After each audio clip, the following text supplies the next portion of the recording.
Vamos para as informações, galera. Vamos lá. Primeiro, uma informação sobre o Super Mundial, informação que a gente trouxe mais cedo aí, em primeira mão. O ranking de ingressos vendidos para os jogos, e o Flamengo está no top 3, vocês sabiam disso? Pois é. Qual jogo? O primeiro está sendo Bayern de Munique e Boca Juniors, tá? Pelo grupo C. O segundo está sendo Boca Juniors e Benfica, também pelo grupo C. E aí vem Flamengo e Chelsea pelo grupo D. Depois Real Madrid e Al Hilal pelo grupo H. E Salzburg e Real Madrid também pelo grupo H. Eu acho que essas procuras vão aumentar aí pro lado do Flamengo. O que me chama a atenção é o Boca Juniors, né? Muita gente querendo ver o Boca Juniors. Os argentinos prometem fazer a festa lá, será? Enfim, vamos acompanhando. Fica aí a curiosidade para vocês. Flamengo pode jogar em Brasília ou em Maranhão. Por quê?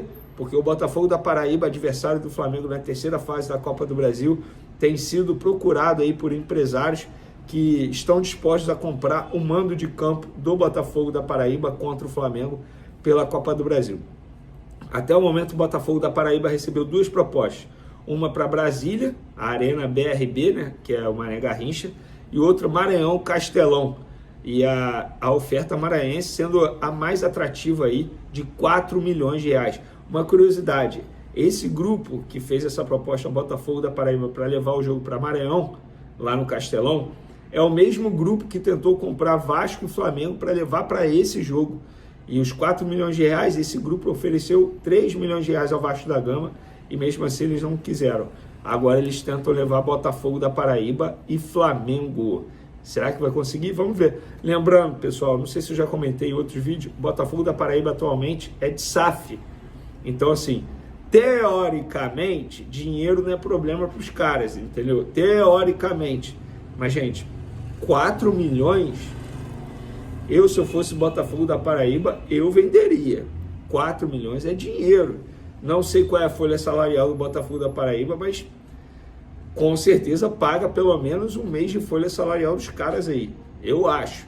Eu levaria, mas vamos ver o que o Clube da Paraíba vai fazer. Lembrando que o Flamengo está por dentro aí dessa situação, tanto é que essa informação que eu recebi inicialmente foi de uma pessoa do Flamengo, e aí eu fui apurar mais detalhes. Vamos agora falar dos bastidores do Flamengo depois dessa derrota inesperada para o Central Córdoba. E não foi só a derrota que foi inesperada também. A forma, a atuação do Flamengo, na minha concepção, foi totalmente inesperada. Eu não esperava o Flamengo jogar tão mal. Engraçado que existe um Flamengo antes e depois de levar o gol, né?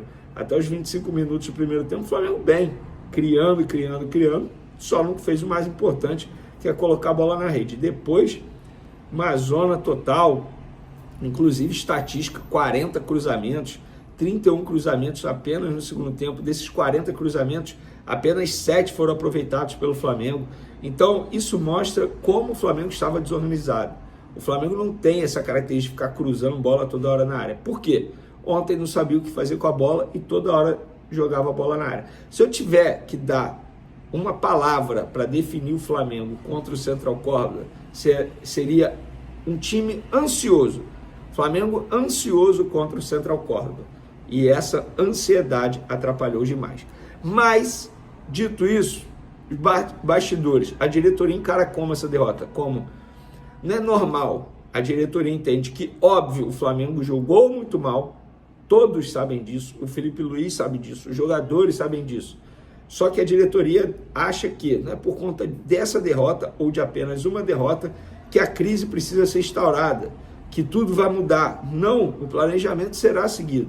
A prioridade continua sendo o Campeonato Brasileiro. A questão é, agora, obviamente, para os próximos jogos da fase de grupos da Libertadores, uma avaliação diferente será feita.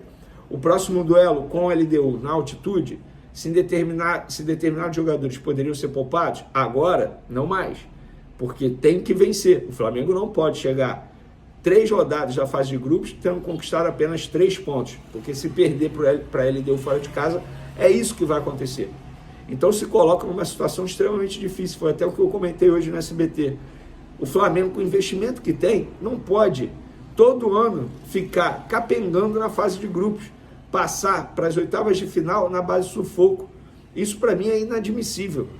E dessa forma, o Flamengo está se colocando novamente numa situação extremamente complicada esse ano. Cara, quando saiu o grupo, foi unanimidade, todo mundo falando, o Flamengo tem condições de vencer todos os jogos. Talvez perder ponto para a LDU na altitude. O Flamengo tem condições de fazer pelo menos 15 pontos. Todo mundo falando isso. Todo mundo falando isso. E agora tem a chance de se complicar novamente. Mas isso não faz a diretoria do Flamengo mudar o planejamento de priorizar o Campeonato Brasileiro. Inclusive, após o jogo de ontem, Arrascaeta e Léo Ortiz confirmaram essa informação. O Arrascaeta disse, sim, falaram para nós que o brasileiro ia ser prioridade, mas nós entramos para ganhar todos os jogos. Infelizmente não conseguimos a vitória. Mostramos que somos time que pode ser batido também. Léo Ortiz, eles, no caso José Boto e Felipe Luiz, falaram sobre priorizar o brasileiro. No vestiário a gente sempre fala em ir para os jogos para vencer. Todos os jogadores estão prontos para ser titular, para vencer todos os jogos. Ou seja, galera, Arrascaeta e Léo Ortiz, eles estão confirmando que o Campeonato Brasileiro será prioridade. A gente pode discutir se isso é certo ou errado, se priorizar o Campeonato Brasileiro é certo ou errado. Agora, convicção eles estão tendo. Isso foi definido no começo da temporada e assim será feito. Não terá mudança por conta dessa derrota para o Central Córdoba. A mudança que eu estou falando é no planejamento de priorizar o Campeonato Brasileiro. Mudança de postura é óbvio que vai ter. A diretoria entende que alguns jogadores entraram desconcentrados. A diretoria sabe disso. Todos sabem disso. Todos sabem analisar. O jogo aconteceu, todo mundo assistiu ao jogo. Não precisa ninguém ficar ligando para o José Boto, presidente BAP, enfim, dizendo, jogador tal fez. Todo mundo sabe o que aconteceu dentro de campo. O Felipe Luiz vai correr atrás para corrigir e a diretoria vai manter o planejamento de priorizar o Campeonato Brasileiro.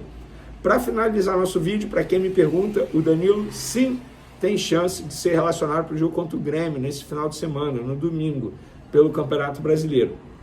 Ele está fora já há algum tempo, inclusive foi cortado da seleção brasileira por conta desse problema muscular que ele está tendo. O Departamento Médico do Flamengo tratou e trata o jogador com um carinho maior, porque é um jogador que vem em reta final de temporada europeia, com idade avançada também, isso precisa ser colocado na ponta do lápis. Mas tem chance sim do Danilo ser relacionado para o jogo contra o Grêmio. Flamengo nessa quinta-feira folgou, sexta-feira se reapresenta e aí treina sexta, sábado e domingo joga contra o Grêmio fora de casa. Valeu? Inclusive, em 10 dias, 4 jogos do Flamengo, 3 fora de casa. Isso também precisa ser colocado na ponta do lápis para vocês que estão criticando o rodízio do técnico Felipe Luiz. Tamo junto!